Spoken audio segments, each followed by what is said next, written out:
गो सरापा कैफ इशरत है शराबे जिंदगी, इश्क भी रखता है सहाबे जिंदगी, इश्क भी रखता है दामन में सहाबे जिंदगी।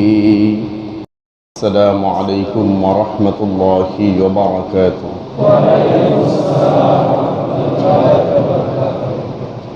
अल्हम्दुलिल्लाह अल्हम्दुलिल्लाहि व कफ़ा व सलामुन अला इबादिहिल्लज़ीना इस्तफ़ा व नशहदु अन ला इलाहा इल्लल्लाहु वहदहु ला शरीका लहु व अशहदु अन्न मुहम्मदन अब्दुहु व रसूलुहु अरसलहु बिल्हक़्क़ि बशीरन व नज़ीरा व दाइयन इलल्लाहि बिइज़निहि व सिराजन मुनीरा। अम्मा बअद फ़अऊज़ु बिल्लाहि मिनश शैतानिर रजीम। बिस्मिल्लाहिर रहमानिर रहीम। इन्न अव्वल बैतिन वुदिअ लिन्नास लल्लज़ी बिबक्कत मुबारकन व हुदन लिल्आलमीन। वक़ाल अन्नबिय्यु सल्लल्लाहु अलैहि वसल्लम मन साम रमज़ान सुम्म अत्बअहु सित्तन मिन शव्वाल कान कसियामिद दहर। वक़ाल अन्नबिय्यु सल्लल्लाहु अलैहि वसल्लम ताबिउ बैनल हज्ज वल उम्रह फ़इन्नहुमा यनफ़ियानिल फ़क़्र वल ज़ुनूब। औ कमा क़ाल अलैहि अस्सलातु वस्सलाम। इन्नल्लाह व मलाइकतहु युसल्लूना अलन नबी या अय्युहल्लज़ीना आमनू सल्लु अलैहि वसल्लिमू तस्लीमा। अल्लाहुम्मा सल्लि अला मुहम्मदिन व अला आलि मुहम्मद कमा सल्लैता अला इब्राहीम व अला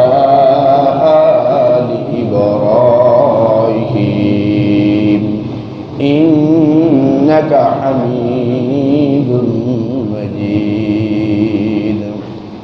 अल्लाहुम्मा बारिक अला मुहम्मदिन व अला आलि मुहम्मद कमा बारकता अला इब्राहीम व अला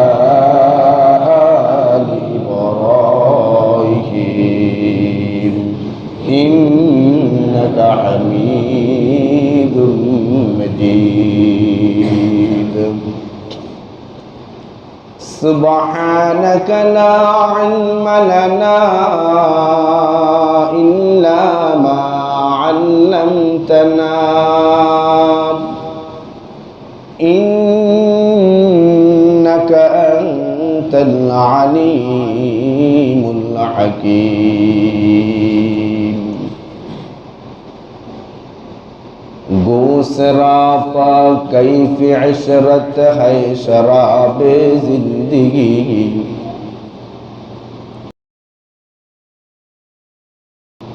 गो सरापा कैफ इशरत है शराबे जिंदगी, इश्क भी रखता है सहाबे जिंदगी, इश्क भी रखता है दामन में सहाबे जिंदगी। मौज गम पर रक़्स करता है हबाबे जिंदगी, मौज गम पर रक़्स करता है हबाबे जिंदगी, है अलम का सूरा भी जुज़्ओ किताबे जिंदगी, है अलम का सूरा भी जुज़्ओ किताबे जिंदगी। एक भी पत्ती अगर कम हो तो गुल ही नहीं, एक भी पत्ती अगर कम हो तो वो गुल ही नहीं, वो खजाना दीदा हो बुलबुल वो बुलबुल ही नहीं, वो खजाना दीदा हो बुलबुल वो बुलबुल ही नहीं। मुहतरम हाज़रीन, महान अल्लाह पाकेर दरबारे कलिमत शुक्र जे अल्लाह जल्ले जलालुहु अम्मा नवालुहु আমাকে আপনাকে দুনিয়ার সমস্ত কাজ থেকে ফারেক করে আল্লাহ পাকের মস্ত বড় হুকুম জুমার নামাজ আদায় করার লক্ষ্যে আল্লাহর পবিত্র ঘরে আসার ও বসার তৌফিক দান করলেন। এজন্য রব্বে কারীমের দরবারে কালিমাতুশ শুকর আদায় করি আলহামদুলিল্লাহ।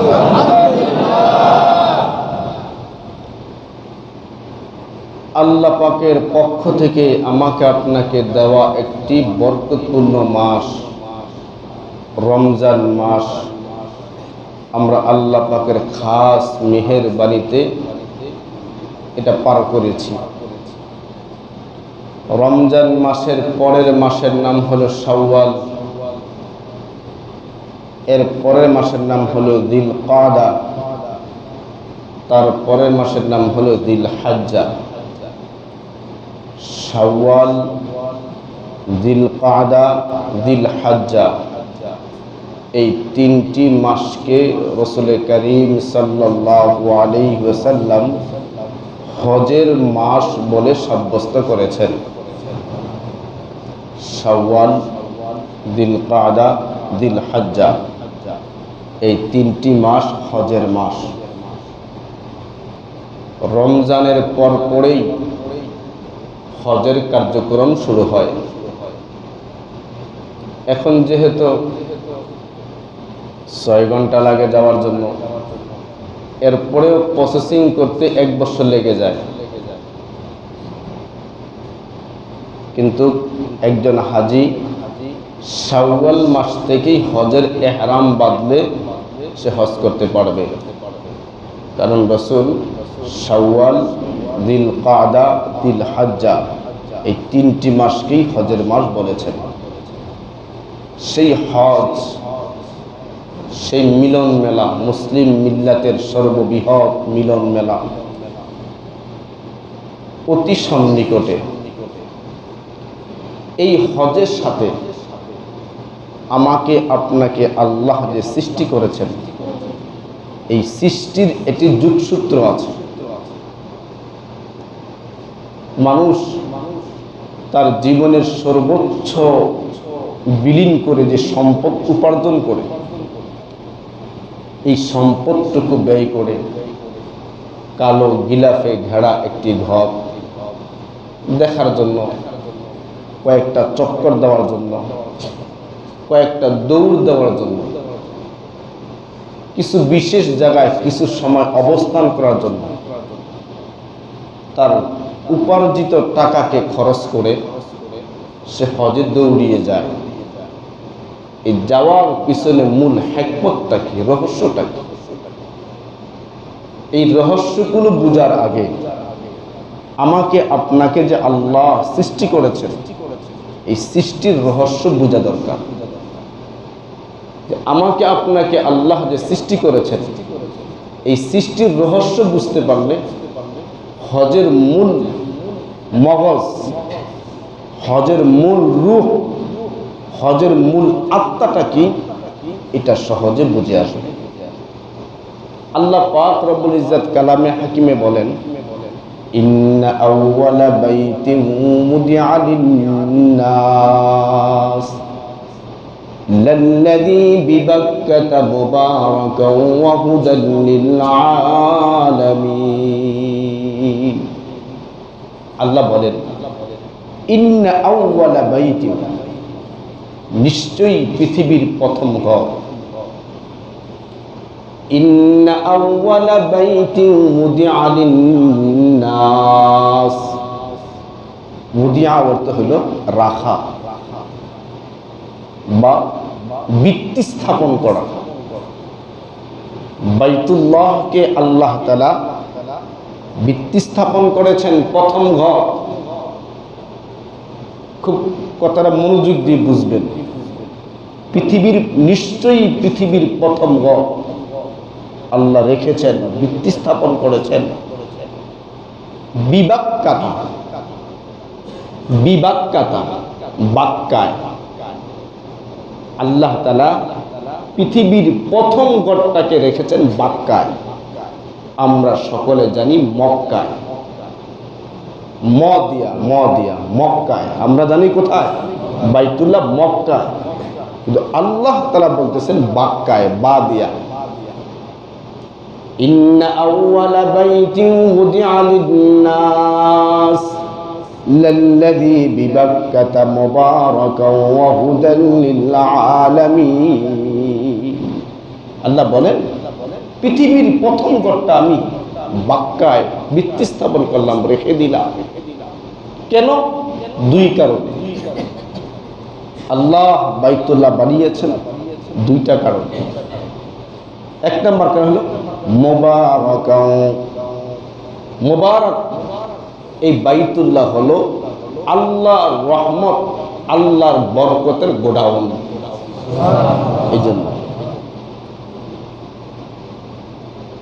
লাল্লাযী বিবাক্কাতা মুবারাকান ওয়া হুদাল লিল-আলামিন।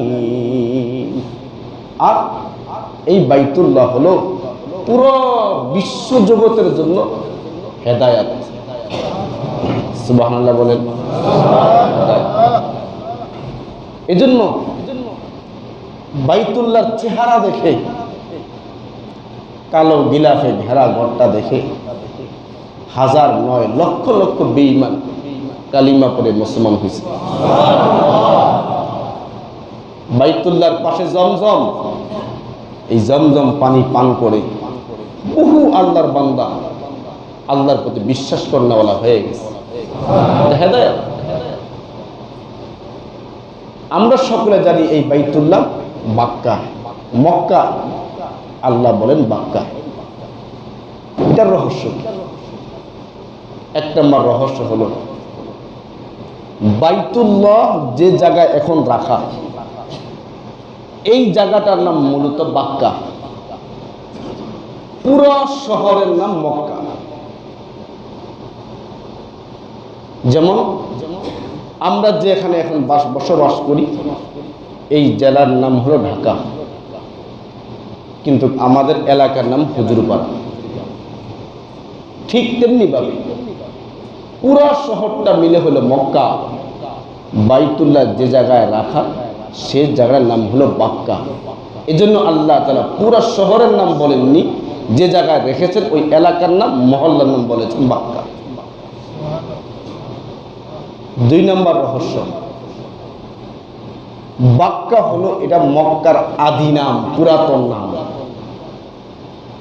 যেহেতু আল্লাহ তাআলা পৃথিবীর প্রথম ঘর বলেছেন, প্রথম ঘরটাকে মক্কার যে পুরাতন নাম, আদি নাম, ওই নামের সাথে সম্পৃক্ত করে বাক্কা বলেছে। যেমন আমরা যে ঢাকায় থাকি, এটার নতুন নাম হলো ঢাকা, এর আদি নাম জাহাঙ্গীরনগর। বুঝাবার জন্য বলতেছি।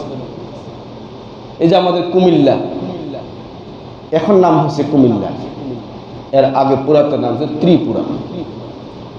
এই যে নোয়াখালী আমরা থাকি, নোয়াখালী জেলা, এই নোয়াখালীর পুরাতন নাম সুদারাম।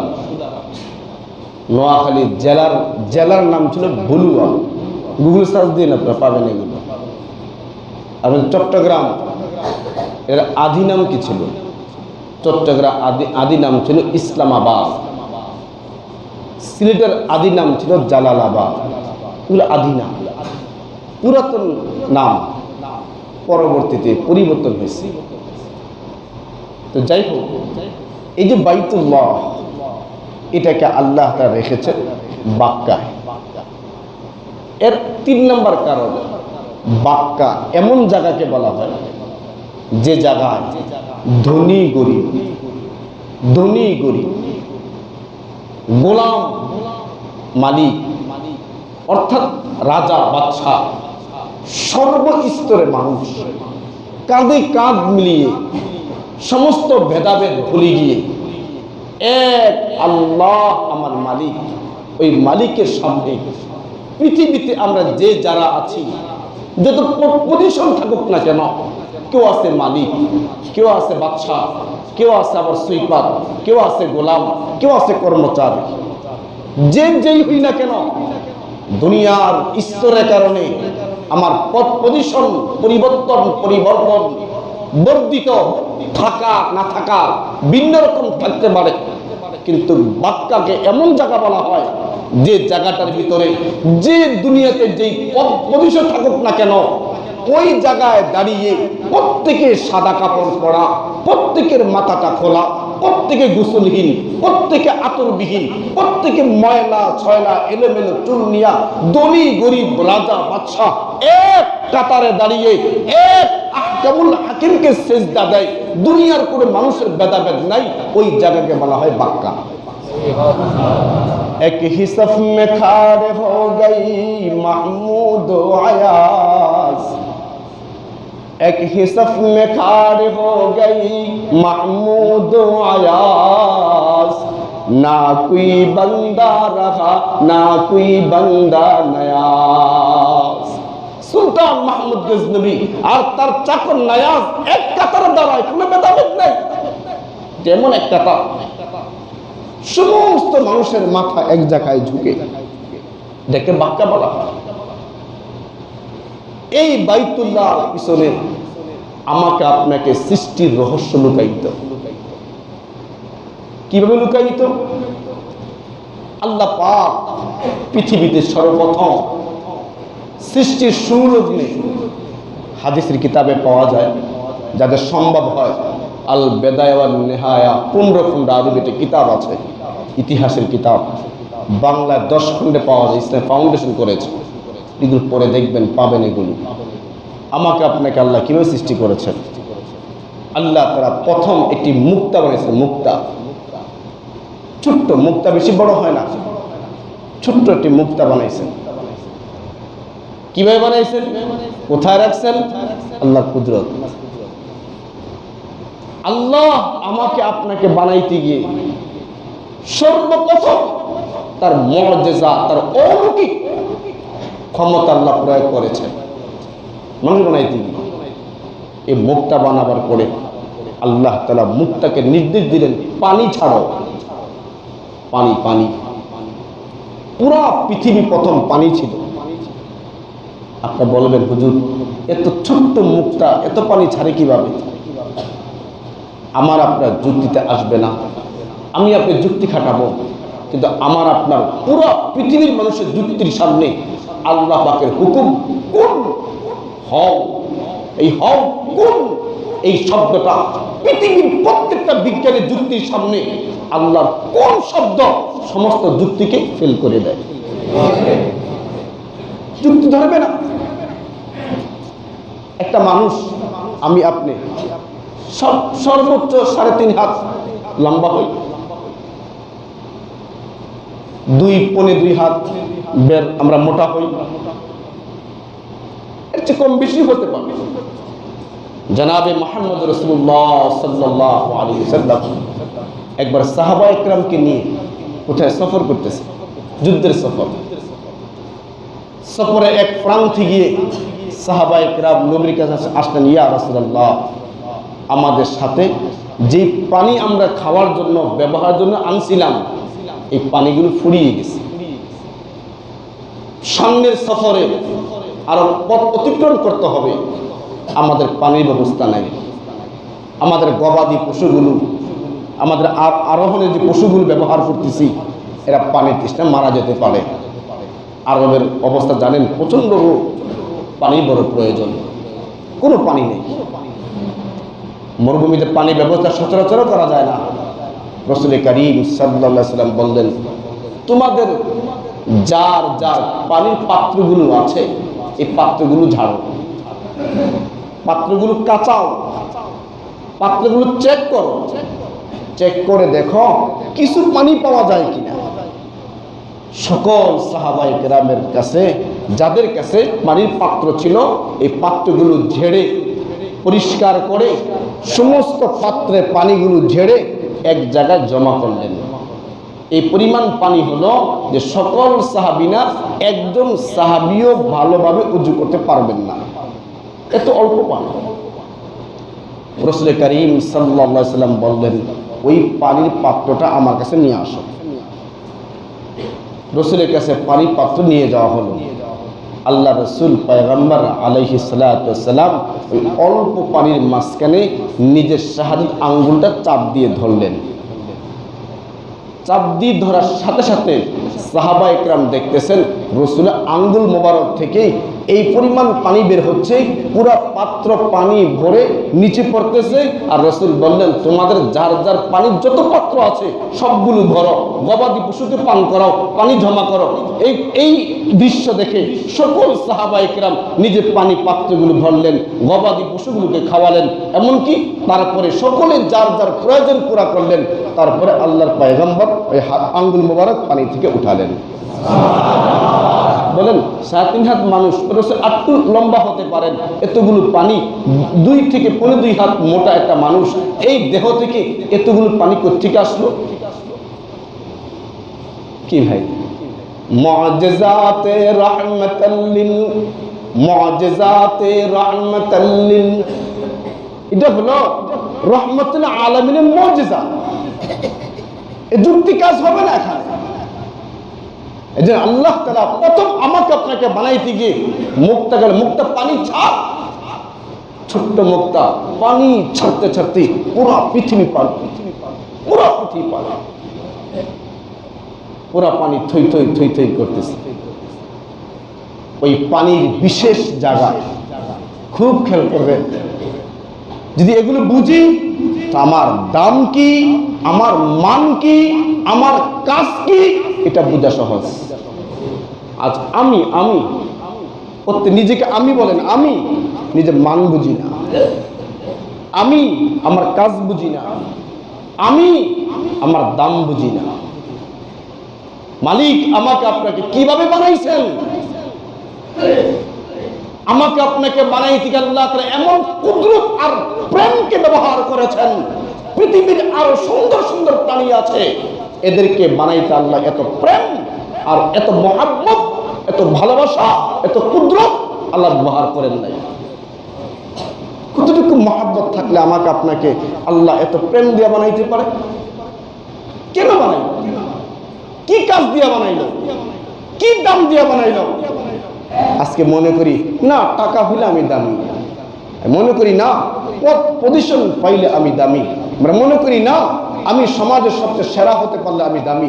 না না, এরকম বহু টাকাওয়ালাকে রব কাঙ্গাল বানাই দিছে, বহু পদওয়ালাকে পদ ছাড়াইয়া নিচে নামাইয়া লজ্জা আর ইজ্জত আর বেজ্জতির মালা তার গলায় পরাইয়া দিছে। এগুলো মানুষকে ইজ্জত দেয় না। বহু টাকাওয়ালা, বহু পদ পজিশনওয়ালা। আপনারা দেখেছেন W Bush, George W Bush, সে কত বড় সুপার পাওয়ার ছিল, তার মতো রাজাকেও জুতার বাড়ি খেতে বাধ্য হয়েছে। কোথায় তার সম্মান? সুপার পাওয়ার ছিল তার। এই হলো ইজ্জত। কিন্তু আল্লাহ তাআলা আমাকে আপনাকে পদ পদে ইজ্জত দেয় নাই। আহকামুল হাকিমিন, আমার আপনার বানানেওয়ালা মালিক, নিজে তার কুদরতকে ব্যবহার করে আমাকে আপনাকে পুরো কুল কায়নাতের মধ্যে আমাকে আপনাকে সম্মান দিয়েছেন। এত মান আমাদের জানি না, এই জন্য বুঝি না। তো বিশেষ একটা জায়গা আল্লাহ তাজাল্লি দিলেন। তাজাল্লি কি? তাজাল্লি বিশেষ একটা ছায়া। আপনারা বলবেন হুজুর ছায়ার তো কোনো পাওয়ার থাকে না, মূল জিনিসের পাওয়ার থাকে। হ্যাঁ, কথা ঠিক, যুক্তি এমনই আপনার। বিল্ডিং এটা শক্তিশালী, এটার সাথে আপনি ধাক্কা খাবেন, ছায়ার সাথে ধাক্কা খাবেন না। বিল্ডিং এর ছায়া পড়ে, বিল্ডিং এর সাথে ধাক্কা খাবেন, ছায়ার সাথে ধাক্কা খাবেন না। আহকামুল হাকিমিন আল্লাহ ওই বিশেষ জায়গায় ছায়া দিলেন, ওই ছায়ার মধ্যে পুরো পৃথিবীটা পানিতে থই থই করতেছিল। ওই পানির ঢেউগুলো, ওই পানির ঢেউগুলো আল্লাহ যে বিশেষ জায়গায় ছায়া দিছিলেন, ওই ছায়ার জায়গায় এসে কুদরতি ভাবে ধাক্কা লাগতো, ধাক্কা লাগতো। এটা অদৃশ্য শক্তি। যেমন আমাদের সমাজে অনেক ছেলে দুষ্টামি করে, কোন মুরব্বী করে যুবককে ডাক দিল, বাবা এদিকে আসো, আমার লাঠিটা উঠায় দাও বা আমাকে এই কাজটা করে দাও। যুবকটা না পারলে আদবের সাথে নরম ভাষায় বলবে আমার এই কাজ আছে। এরকম নরম আচার আর ব্যবহার না করে গাটটা তেরামি করে পাশ কেটে চলে গেল। তার মুরব্বী কি বলে, দেখছো যুবকটার ঘাটটা কত মোটা, হুকুম দিলাম, ডাক দিলাম, শুনলো না, কেমন জানি আমাকে লাঠি মেরে গেল। আমরা এই শব্দগুলো প্রয়োগ করি কিনা? কি ভাই কথা বুঝতেছেন আপনারা?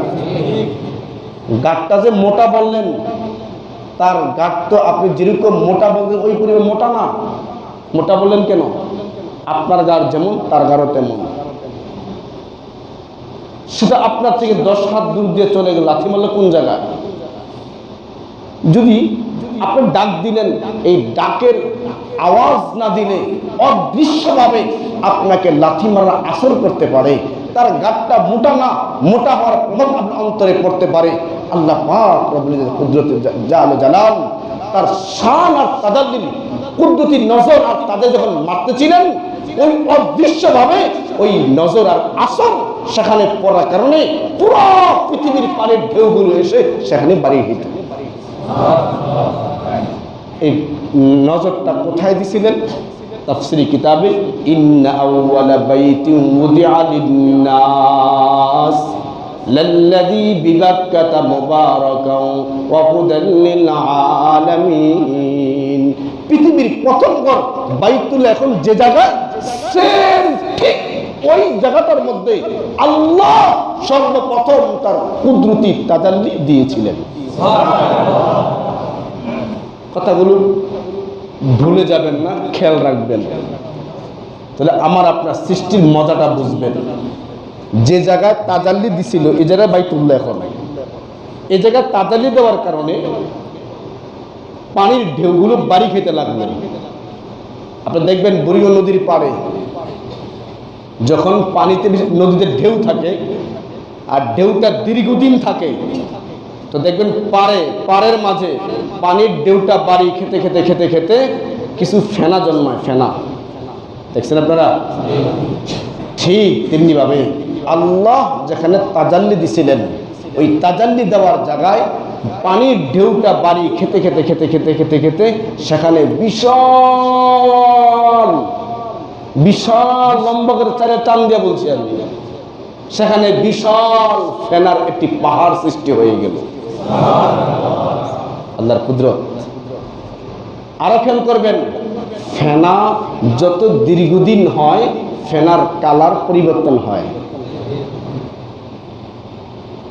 আরেকটা মজার খবর শোনেন, এই যে নদী নালা, সাগর নদীতে ঢেউ দেখেন, ঢেউ পুরো পৃথিবী যখন পানি, ওই পানিতে ঢেউ ছিল। এই ঢেউটা কেন? দেখবেন বাতাস দেখা যায় না, এর উপর নদীতে ঢেউ দেখা যায় কম বেশি।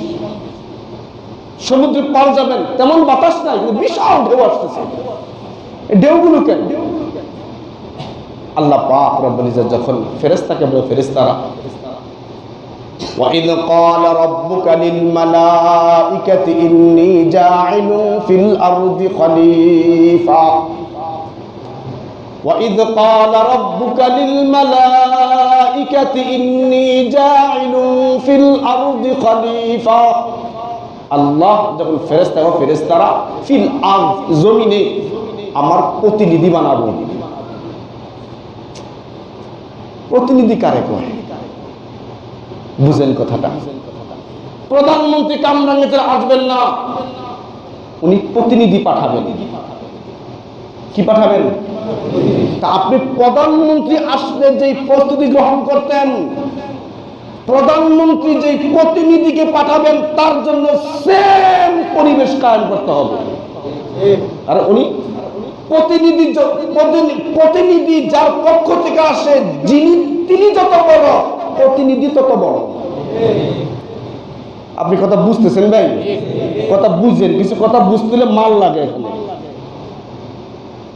খুব গুরুত্বপূর্ণ বিষয়গুলো। প্রতিনিধি রব আমাকে আপনাকে প্রতিনিধি বলছেন।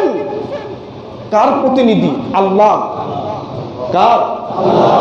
কেমন জানি আমরা আল্লাহ তাআলার জাল ও জালালিয়াত,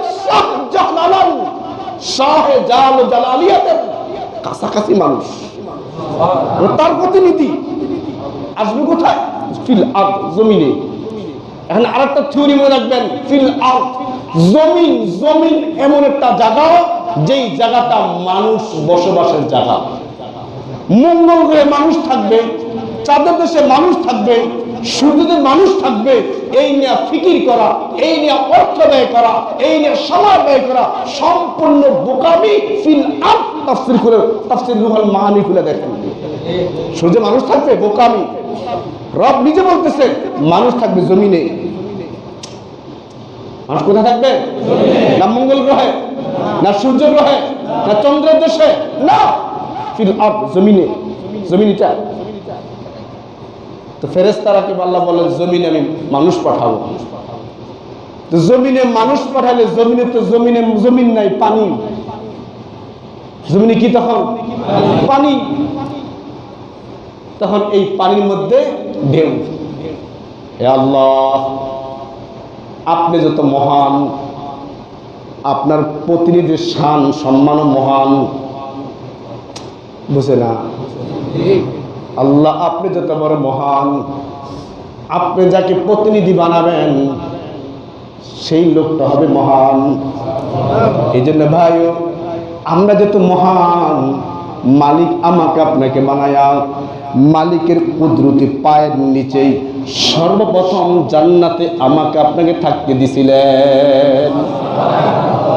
যেহেতু আমরা আল্লাহর পক্ষ থেকে আসছি, এটা আল্লাহ তাআলা বলেন ওয়া মাআকুম আইনামা কুনতুম, তোরা যেখানে থাকবি আমি আল্লাহ তোর সাথে থাকবো। তোরা যেখানে থাকবি, আল্লাহর এত প্রতিনিধি আমরা। তো এমন প্রতিনিধি জমিনে আসবে, জমিনে পানি। পানি বলে আল্লাহ তুমি যত বড় মহান, তুমি যাকে নির্বাচন করবা সেই লোকটা তো মহান। এই মহান লোকটার পায়ের বরকত থেকে, পায়ের সংস্রব থেকে, পায়ের চিহ্ন নেওয়া থেকে আমি তো পানি। পানির মধ্যে মাখলুক থাকতে পারবে না, আপনার প্রতিনিধি থাকতে পারবে না। আল্লাহ আমি তো তোমার সেই রহমত আর বরকত আর নির্বাচিত প্রতিনিধির ছোঁয়া থেকে বঞ্চিত হয়ে গেলাম। কথা কি বুঝছেন? এই যে পানি, এখনো মাটি হয় নাই, পানিতে আদম থাকতে পারবে না, আল্লাহর নির্বাচিত প্রতিনিধি থাকতে পারবে না। সে আল্লাহর নির্বাচিত প্রতিনিধির বরকত থেকে সে মাহরুম। তাই পুরো পৃথিবীর পানি আর পানির মধ্যে একটি ব্যথা আর দুর্দশা আর আকাঙ্ক্ষার একটি জোয়ার বইতেছিল। এদের কিতাবে লেখে সমুদ্রের ঢেউ, ব্যথার ঢেউ, মানে আমি তো পানি, আদমের রহমত থেকে, আদমের পায়ের চিহ্ন থেকে আমি পানি বঞ্চিত। गो सरापा कैफ अशरत है शराबे जिंदगी, गो सरापा कैफ अशरत है शराबे जिंदगी, इश्क भी रखता है दमन में सहाबे जिंदगी। अल्लाह আমি তো সাহাব, আমার জিন্দেগি দুর্দশা, আমার জিন্দেগি ব্যতীত এত আদম সন্তান বানাইবা, প্রতিনিধি বানাইবা, আর তুমি আমাকে পানি বানাইলা, আমাকে সেই প্রতিনিধির পদচিহ্ন থেকে মাহরুম করলা। তাই তার ঢেউ। তাই বলেন মৌজ গম পর রকস করতা है हबाबे जिंदगी, মৌজ অর্থ হলো তুফান, ঢেউ। मौज गम पर रक्स करता है हबाबे जिंदगी, है अलम का सूर भी जुज़ो किताबे जिंदगी। तो अल्लाह এদের যাদেরকে প্রতিনিধি বানাইবা, এদের কত চিহ্ন থেকে মাহরুম আমার জীবন তো বলবা। আল্লাহ পাক তখন ওই পানির মাথায় সাদা সাদার ভিতরে লাল লাল আকৃতিওয়ালা ফেনা ফুটাইয়া দিলেন। দেখবেন ওই ফেনার মধ্যে যখন লাল কালছা ভাব ধরে কেমন জানি ফেনা হাসে। তো আল্লাহ তাআলা বলেন তোদের এত ব্যথা, আদমের চিহ্নের বরকত দরকার, যা যা যা, আমি তোর ব্যথাকে বুঝলাম। এই বুঝতে পেরেই আদম যে তোর মধ্যে থাকবে এর পূর্ব আভাস হলো তোদের ঢেউয়ের মাথায় আমি লাল ফেনা তৈরি করে মুস্কি হাসি বানায়া দিলাম। আল্লাহ তাআলা ওই ফেনাগুলোকে পুরো পানির উপরে ছড়াইয়া দিয়েছেন, পুরো পৃথিবীর পানিতে ছড়াইয়া দিয়েছেন। কথাগুলো বুঝেন, পুরো ফেনাগুলো ছড়াইয়া দিলেন, ফেনা পানির উপরে। এখন এই ফেনা হেলে আর ডুলে, নিচে পানি। আল্লাহ পাক তো এই ফেনাকে স্থির করা, যেটা মাটি স্থির করার জন্য আল্লাহ তাআলা পাহাড় বানাইলেন। দেখবেন যে নৌকা ছোট হয়, মাল বেশি নেন, বুড়িগঙ্গা নদীতে হেলে আর ধুলে। যদি দুই কোনায় ভালো করে বসা যায়, লড়াচড়া না করে, তো নৌকা স্থির হয়ে যায়। তো আদম এই জমিনে থাকবে, এই জমিন হেলবে আর দুলবে, বান্দা হাঁটতে পারবে না। একটু ভূমিকম্প হয়, 1 সেকেন্ড 2 সেকেন্ড ভূমিকম্প হয়, এরপরে কি অবস্থা হয় আমাদের? আর জমিন যদি একটু কাঁপতো আর হেলতো আর দুলতো, তখন আমাদের অবস্থা কি হইত? আর একটা কথা মনে রাখেন, এই বাংলার জমিন হেলে ধুলে পড়ে না। কি ঠিক কি বুঝছেন? এই বাংলাদেশ হেলে ধুলে পড়ে না। সুবহানাল্লাহ বলেন না কেন? কথা বুঝেন না মনে আপনারা?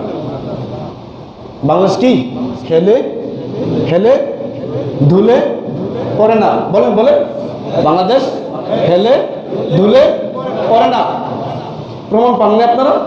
এই যে ইয়াস কি বিবিসি খবরের পরের দিনও আগের দিনও আসছে যে এটা কোন দেশ থেকে প্রদেশ থেকে উৎপত্তি, এর মুখ এর গতি বাংলাদেশের দিকে। ভারতে হয়েছে কি অবস্থা বলেন? কি ভাই কি অবস্থা?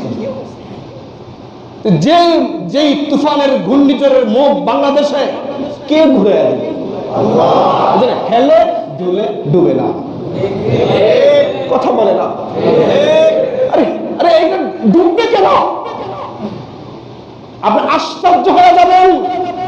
এই জমিনের সাথে সাহাবী তাবী সরকার দু আলম মুহাম্মদ আরবির সাথে আত্মার মহব্বতের সম্পর্ক।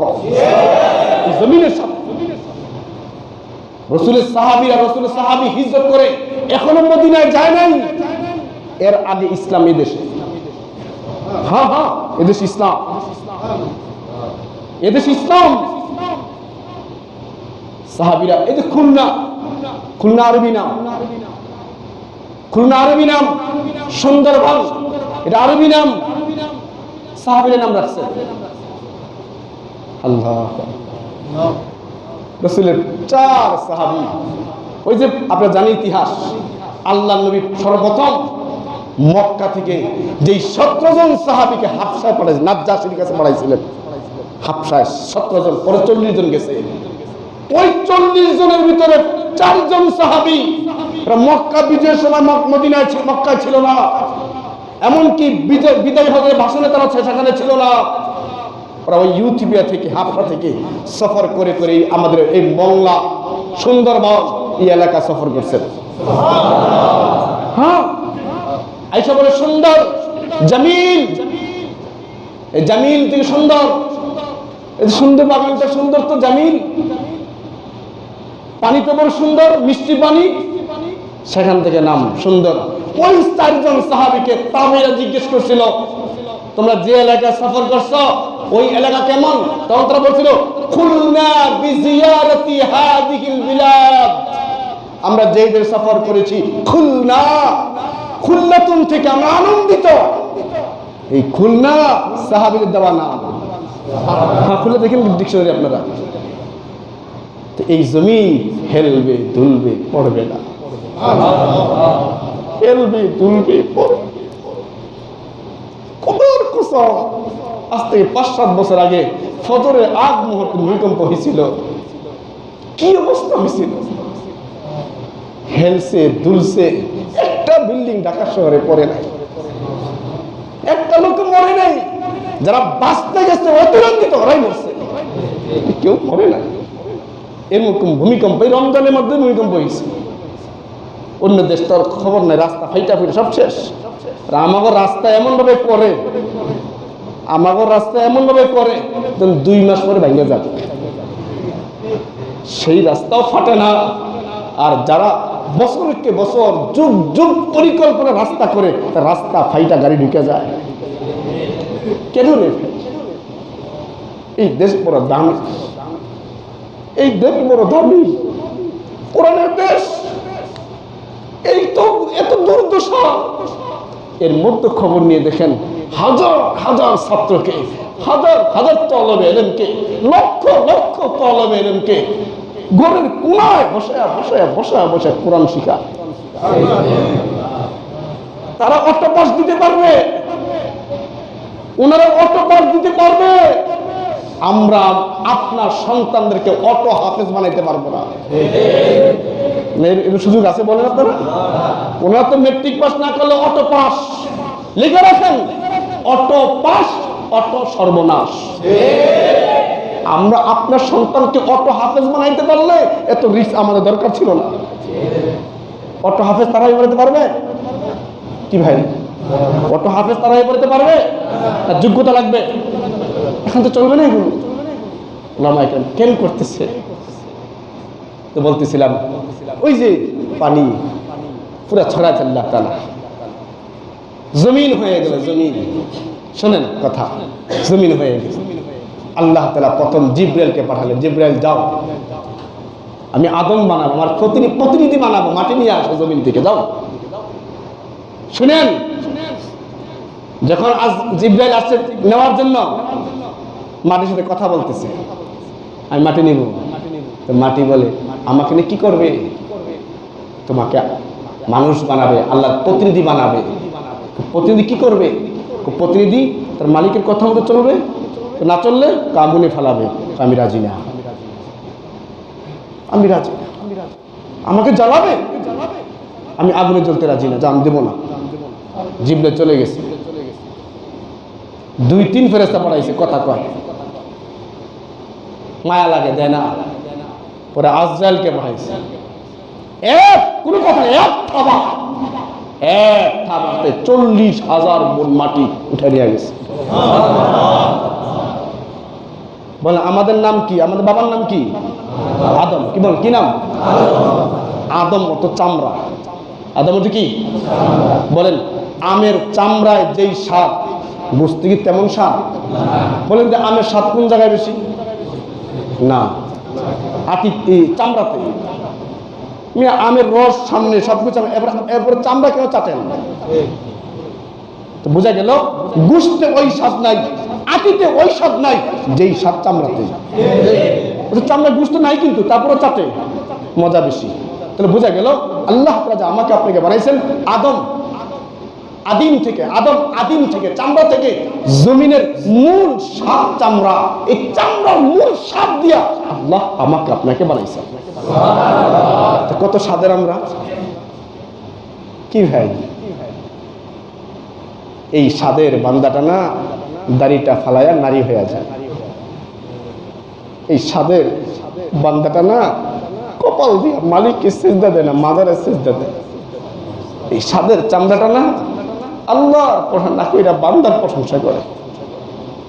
এই বান্দাটা না যে মাওলা এত সুন্দর করে সাদ দিয়া বানাইছে, এই বান্দা না মালিকের সামনে না দাঁড়াইয়া বিভিন্ন জায়গায় অন্য জায়গায় দাঁড়ায়। বলে আল্লাহ কত কষ্ট পায়। এই যে খেয়াল করে শুনেন, মানুষ মানুষ আমাকে আপনাকে আল্লাহ বানাইছেন চামড়া থেকে, চামড়া ফেনা থেকে, ফেনা পানি থেকে, পানিতে পানিতে বুটবুটি বা ফেনা তৈয়ারের পিছনে আল্লাহর তাজাল্লি। কি ভাই বুঝেন না এই কথা? তাজাল্লি, তারপর ঢেউ, তারপরে ফেনা, তারপরে মাটি, তারপরে আমি। বুঝেন নাই কিছু? কি বুঝছে? বুঝলে তো কলজা ফাইটা মারা যাওয়ার কথা, বুঝলে কলজা ফাইটা মারা যাওয়ার কথা। রব আমাকে বানাইছে আদম থেকে, মাটি থেকে, মাটি পানি থেকে, পানি ঢেউ থেকে, ঢেউতে ফেনা, ফেনাতে তাজাল্লি। কেমন জানি আমি আপনার মালিকের তাজাল্লি থেকে পয়দা। কি বুঝলেন? আমি আপনার মালিকের তাজাল্লি থেকে পয়দা। এই বান্দার মান কত! এই জন্য যে জিনিস আস্তে আস্তে বড় হয় এটা দামি হয়। মানুষের সন্তান কত ধীরে ধীরে বড় হয়, কত দামি হয়। লক্ষ লক্ষ মানুষ তাকে স্মরণ করে, কত দামি হয়। তো যে জায়গায় মাটির উৎপত্তি ওই জায়গায় বাইতুল্লাহ। কি বুঝলেন? যেখান থেকে আমার আপনার মাটির উৎপত্তি, নাভি নাভি, সে জায়গায় বাইতুল্লাহ ভিত্তি স্থাপন। বাবা বাবা বাবা জন্মের পরে সন্তানকে হারিয়ে ফেলছে, কোনো দেখা সাক্ষাৎ নাই, কোনো দেখা সাক্ষাৎ। 2 যুগ 3 যুগ পরে এই ছেলে বাবাকে চেনে, বাবা ছেলেকে চেনে, দেখা হয়েছে, দেখা হয়েছে। দেখার এক পর্যায়ে কথাবার্তা হতে হতে হতে হতে এক পর্যায়ে পরিচয় প্রকাশ হয়েছে। পরিচয় প্রকাশ হওয়ার পরে ছেলে তার বাবাকে চিনছে, বাবা তার ছেলেকে চিনছে। আপনি বলেন দেখি, এই চীনা পরিচয়ের পরে এমন কথা কি পরবর্তী আসবে যে বাবা আমি তো আপনাকে চিনি নাই প্রথম, কিন্তু দেখার সাথে সাথে আমার অন্তরে চাপ মারছে? এরকম হয় কি না? আমি আপনার কথাটা বুঝাইতে পারি না। এরকম ঘটনা ঘটে কিনা যে বাবার লাগে ছেলের পরিচয় নাই, কিন্তু দেখা সাক্ষাতে ছেলে কেমন জানি এটা অজানা মানুষের ভিতরে অনাকাঙ্ক্ষিত মহাব্বত খুঁজে পাওয়া। দেখলে ভালো লাগে লোকটাকে। এমন লাগে কেন? পরে খবর নিয়ে দিয়ে তার বাবা, ভাই রে বাইতুল্লাহ গেলে কেমন জানি মনটা স্বাদ লাগে আর মজা লাগে, পাড়া দিলেই পুরা দিনটা কাইপা ওঠে। কেন? এটা আমার জন্য আবিস, এটা আমার জন্মস্থান। পরিচয় নাই বিধে মজা পাই না, পাড়াটা দিলে অনুভব হয় এখান থেকে আর যাবো না। এই বাইতুল্লাহ এই জন্য এত প্রেম, এত ভালোবাসা, এই জন্য মহাব্বত। কেন? এটা আমার আপনার সৃষ্টির মধ্যস্থল, এটা বাপের বাড়ি। কিন্তু ভাইরে কপাল আমাদের মন্দ, মালিকের সাথে আমাদের তাআল্লুক ভালো না। এই জন্য মালিক কেমন যেন বাইতুল্লাহ সীমানা বন্ধ করে দিচ্ছে। এই বছর শুনতেছি পুরা পৃথিবী থেকে 40,000 লোক নিবে। কত পাগলরা বসে আছে বাইতুল্লাহ যাওয়ার জন্য। এই বাইতুল্লাহর মাস শাওয়াল মাস, জিলকাদা, জিলহজ্জা, বয়ান ধারাবাহিক চলবে। আল্লাহ আমাদের সকলকে বাইতুল্লাহর মুসাফির হওয়ার তৌফিক দান করুন। আল্লাহ আমাদের প্রত্যেকে হজ করার তৌফিক দান করুন। ওই জন্মভূমিতে প্রত্যেকে একবার না একবার পাড়া দেওয়ার তৌফিক দান করুন।